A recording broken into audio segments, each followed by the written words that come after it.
This video is sponsored by Into the AM. Against all the evil the warp can conjure, all the wickedness that heresy can produce, we send unto them only you.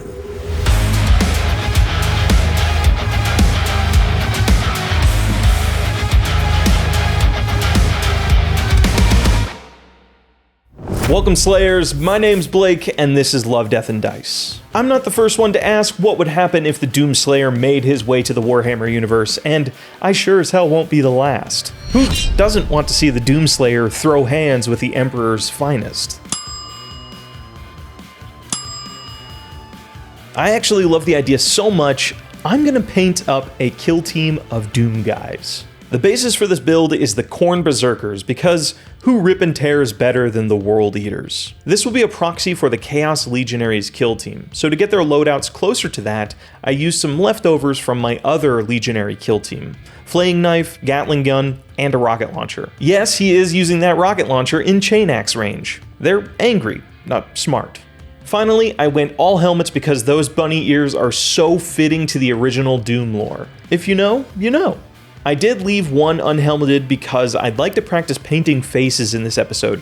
Spoilers, it's not very good. To prime all these models, I gave them a spray of white scar. I want their armor bright because a later grime step will darken it down quite a bit, so a white undercoat helps with that. Let's cook up that iconic green armor the Slayer is known for. Using an airbrush and some thinned down camo green, cover the whole model. Next, I used yellow-green as a zenithal. I also went into select areas to try and add volumes on each major shape of the model. The tops of the shoulder pads, the tips of the bunny ears, and the front and back of each leg. I made sure to keep the most opaque parts of the yellow-green towards the top of the model to direct the eye. Looks great so far, but it's a bit too clean. They don't look like they've ever been in a scrap. Using light umber, I created dozens of little chips, dings, and scratches on the model. I played around with brush pressure to get a variety of thin marks and giant gashes.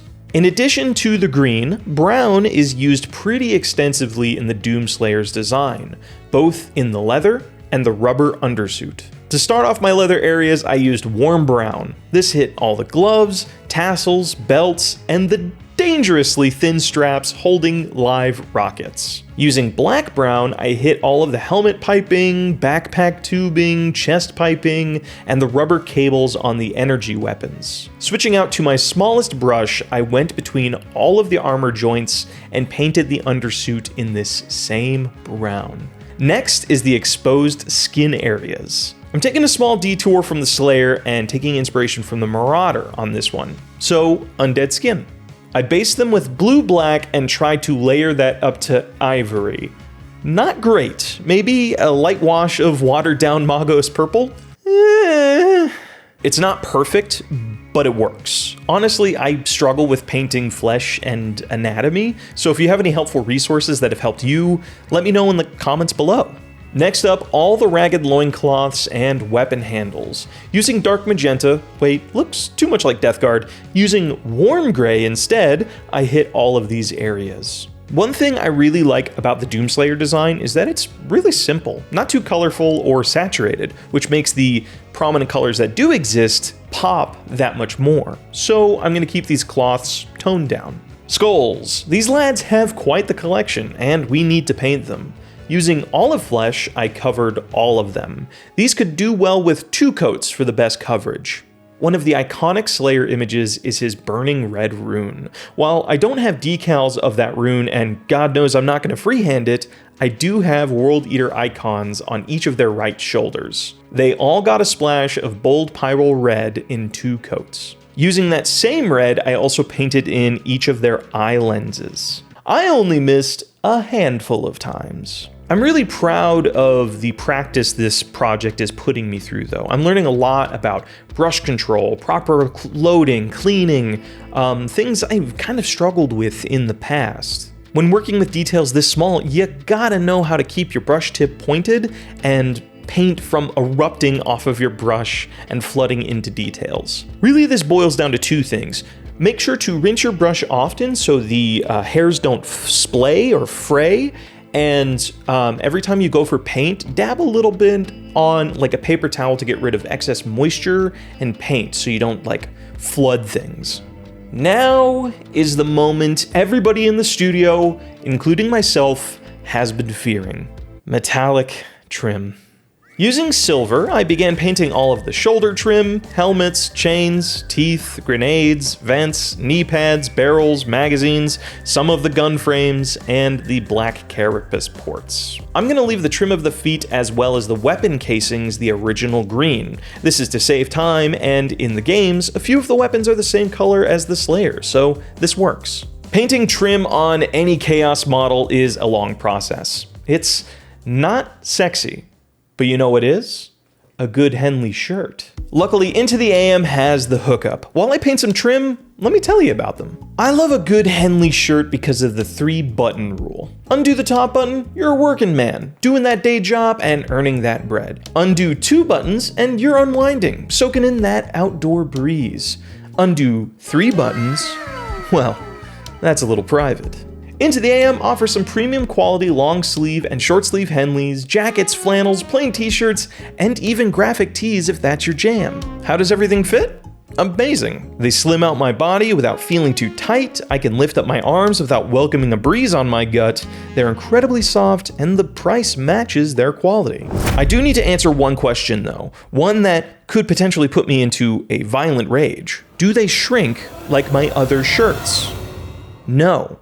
My anger is satiated for another day. If you want to quell the rage in your heart or just brighten up your wardrobe, consider following the link in the description below for 10% off your total order. Thank you Into the AM for hooking me up with some new threads to wear while I work and paint. By the way, this is like the first ad that's ever been featured on Love, Death, and Dice.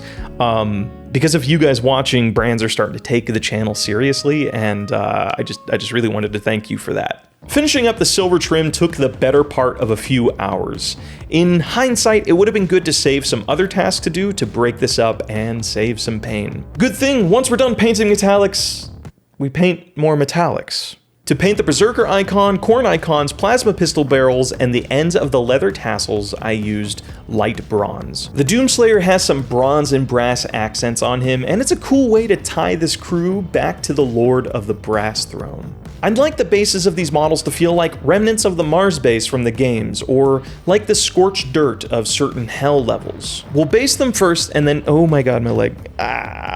We'll base them first and then do some dry pigments later for the ideal dusty effect. Each base got a coat of burnt red. To tie the Slayers to the base, I watered down this same red and recess shaded the feet and lower hanging baubles. After placing this red, I came back in with water and a clean brush to dial in the intensity. Once all that dried, I did a heavy dry brush of dark silver over the whole base, doing my best to avoid the feet. After doing a quick cleanup of all my previous steps, which somehow there weren't many, I sealed everything in with a gloss varnish, which I let cure overnight. We're doing this to protect all of our previous work during the grime phase. Setting up my airbrush booth again and suiting up my lungs, we bust out our streaking grime. For those that don't know, streaking grime is an enamel paint and is wonderful for speed painting projects like this one. Simply apply it with a brush or airbrush, let it dry for 20 minutes, and then take a Q-tip or sponge with a little bit of mineral spirits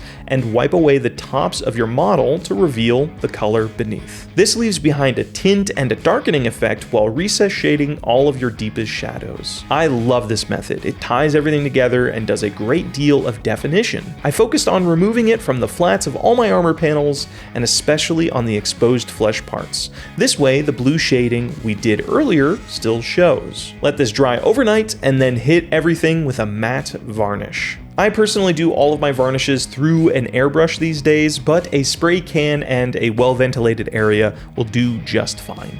Only 3 more things until this kill team is finished. I'm foaming at the mouth. I want to play with these guys already. Every warrior of the Sentinel race wields a blade made of pure Argent energy.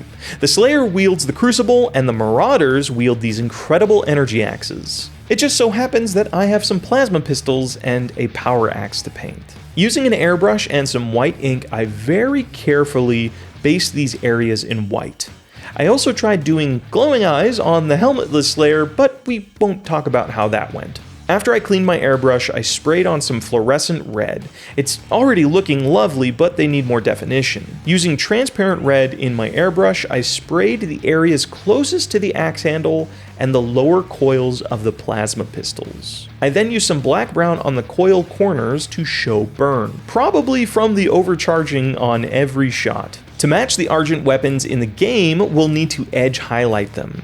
Using titanium white and the smallest brush I have, I highlighted each of the axe's edges, adding some scratching highlights on the blade edge and a few scribbles on the body of the axe to match the sentinel runes. I'm stoked at how this turned out. I've been studying a lot about edge highlighting recently, and it's cool to see that research translating into something I'm proud of. With our energy weapons looking so good, we need to give something to our chain axes as well. Using blood for the blood god, I dabbed each of the chain weapons, streaking it onto the body of the blade to show spatter.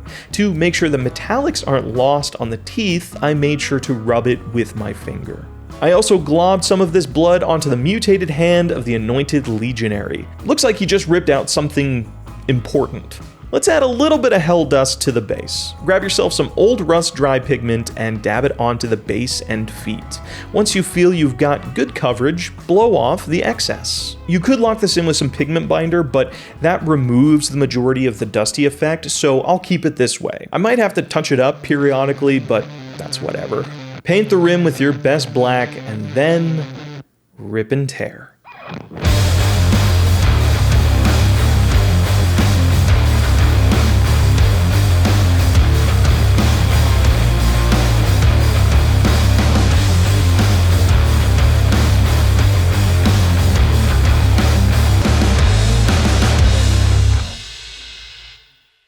Bit by bit, I feel like my practice is paying off. I can loosely picture a paint job in my head and kind of know how it'll translate with my current skill set. That's exciting. That's really cool. What do you think? Does this paint job pay service to our violent savior? Let me know in the comments below. Until next time, subscribe and happy painting.